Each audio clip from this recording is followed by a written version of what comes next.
En 1930, la Armada francesa en cuanto a cruceros ligeros se refiere, dispone únicamente de los cruceros ligeros de la clase de White Throwing y el crucero Jeanne d'Arc, o Juana de Arco en español.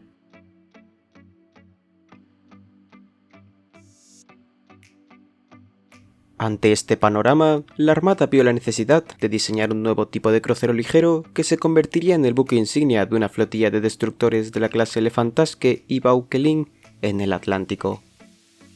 Esta nueva clase de buque contaría con una única unidad, nuestro protagonista, el Émile Bertin. El nuevo crucero nació diseñado como minador y líder de una flotilla de destructores y contaría con 177 metros de largo, 15,8 de manga y un calado de 5,4 metros, desplazando un total de 8.500 toneladas a toda carga. Como armamento, 9 piezas de 152 milímetros, siendo el único buque en la Armada francesa en portar torretas triples.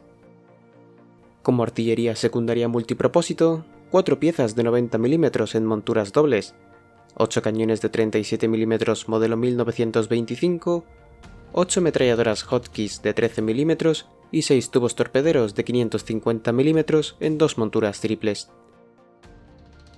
El buque también podía transportar 2 hidroaviones y contaba con una catapulta para lanzarlos al aire. Por último, y en este caso más llamativo, su propulsión estaba a cargo de 6 calderas y 4 turbinas Parsons, que transmitían una potencia de 102.000 caballos, pudiendo desplazar el buque a una velocidad máxima operativa de 34 nudos, aunque durante las pruebas de mar alcanzó unos impresionantes 40,2 nudos, más rápido que muchos destructores de la época, pero en contraparte el buque no contaba con blindaje, apenas 25 milímetros bajo la cubierta y otros 20 milímetros en la torre de mando. Construido en los astilleros Chantiers, fue iniciado el 18 de agosto de 1931, votado el 9 de mayo de 1933 y asignado al servicio el 28 de enero de 1935.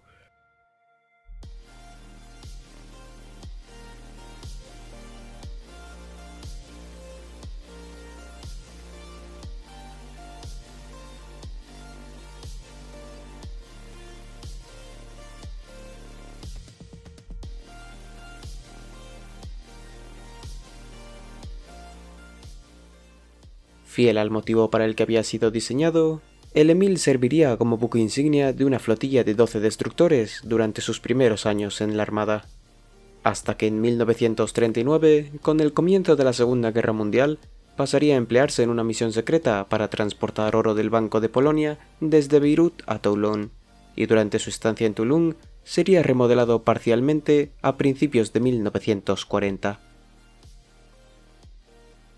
En abril de 1940 operaría junto a la British Home Fleet durante la campaña de Noruega, siendo el buque insignia del llamado Grupo Z, y recibiría daños leves por parte de una bomba tras ser atacado por la Luftwaffe el 19 de abril. Aunque los daños fueron menores, fueron suficientes para decidir reemplazar el crucero por el Montcalm, otro crucero francés de la clase La Gaselinerie, y el Émile regresaría al puerto de Brest para su reparación, permaneciendo allí hasta el 21 de mayo. Pocos días más tarde, recibe la orden de evacuar parte del oro del Banco de Francia, y 286 toneladas de oro fino son cargadas a bordo en Brest el 10 de junio de 1940, y parte hacia Halifax en Canadá. Al final, fueron 2 viajes los que se hicieron entre Brest y Halifax. Una vez allí al atracar por segunda vez, el crucero lograría escapar del internamiento, y los británicos empezaron a preocuparse por tomar el control de los buques de guerra franceses. El transatlántico Pasteur tendría que haber seguido al Émile Bertin, pero no logró salir a tiempo. Fue capturado y posteriormente utilizado como transporte de tropas por los británicos. Lo cierto es que el Émile Bertin tenía otros planes. En aquel momento estaba cargado con oro, y antes de salir de Halifax había sido ordenado que navegara hacia Fort-de-France, unas islas en el Caribe que incluso hoy en día siguen siendo territorio francés. Vigilado por el crucero pesado HMS Devonshire, El Émile Berthier llegó a Fort-de-France con su preciado cargamento el 24 de junio de 1940, que se almacenaría en Fort-de-Sé hasta el final de la guerra.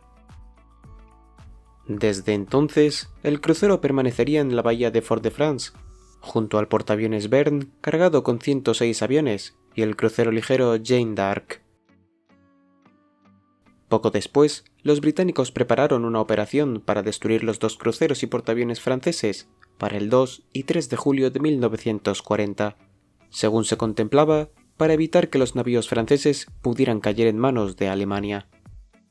Cuando el almirantazgo da la orden de hundir los tres barcos, en el último momento el presidente de los Estados Unidos, Franklin Roosevelt, realizó una intervención personalmente, y se podría decir que esto salvó a los tres barcos de la destrucción, aunque los barcos ingleses y estadounidenses bloquearían y obligarían al Émile Berthier y a los otros dos barcos a permanecer anclados por 1941 y parte de 1942.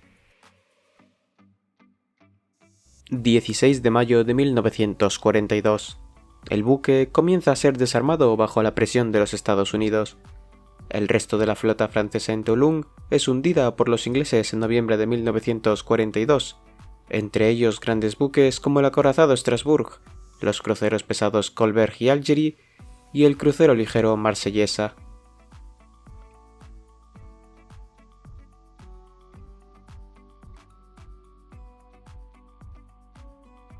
Ya meses más tarde, el Émile Berthier se une a la flota aliada en julio de 1943 y desde septiembre a noviembre se modernizaría en Filadelfia, equipando un sonar y radares, artillería reforzada por dos torretas gemelas adicionales de 90 mm y modernizado con 16 cañones antiaéreos de 40 mm en 4 montajes cuádruples. Tras esto, sus últimas operaciones durante la guerra tuvieron lugar en el Mediterráneo durante los desembarcos en Italia. También llevaría a cabo bombardeos desde la costa contra las defensas alemanas en la Riviera italiana durante la Operación Dragón en agosto de 1944. En octubre de 1945, el crucero zarpó hacia Indochina después de unas breves reparaciones en Toulon.